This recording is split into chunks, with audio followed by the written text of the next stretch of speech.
Long before the idea of shared world shooters became normal, Microsoft dreamt of something massive. This wasn't a spin-off or a side game, but a full MMO set in the Halo universe. A place where millions of players could serve the UNSC, fight the Covenant, and explore the galaxy with the war raging inside it. This is the story of Halo's lost MMORPG, a Halo game intended to rival World of Warcraft, yet one that never reached the light of day.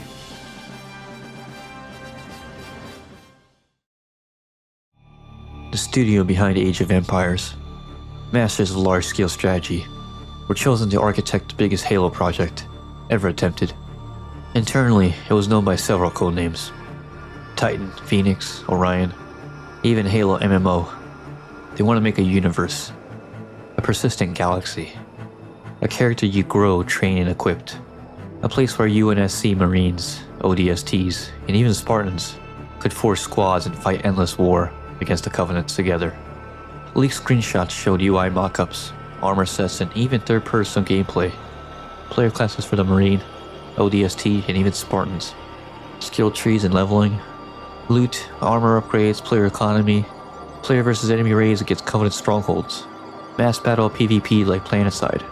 Imagine thousands of players dropping into New Mavasa, or storming a Covenant supercarrier. Missions were not envisioned as stages, but as wars. Dynamic battles shifting based on players' actions.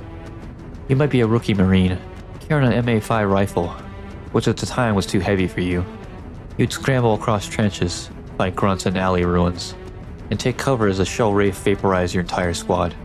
But eventually you'd grow, earn commendations, rise through the ranks, modify your armor, enhance your reflexes, even become an ODST, or you might even go further and become a Spartan. Everything was earned. A hero forged in dozens of battles.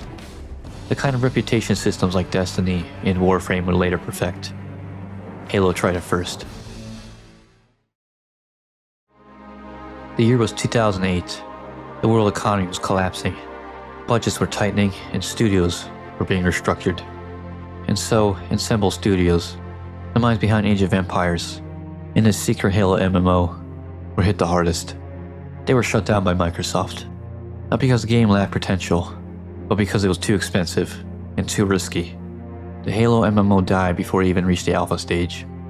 No servers ran, no world were ever made.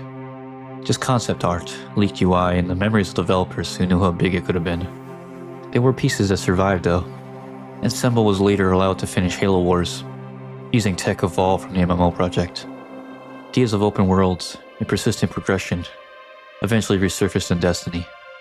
Some say if the Halo MMO survived, the entire shooter genre might look different today. Imagine logging in with friends, boarding a Pelican, or dropping into Reach under falling glass rain.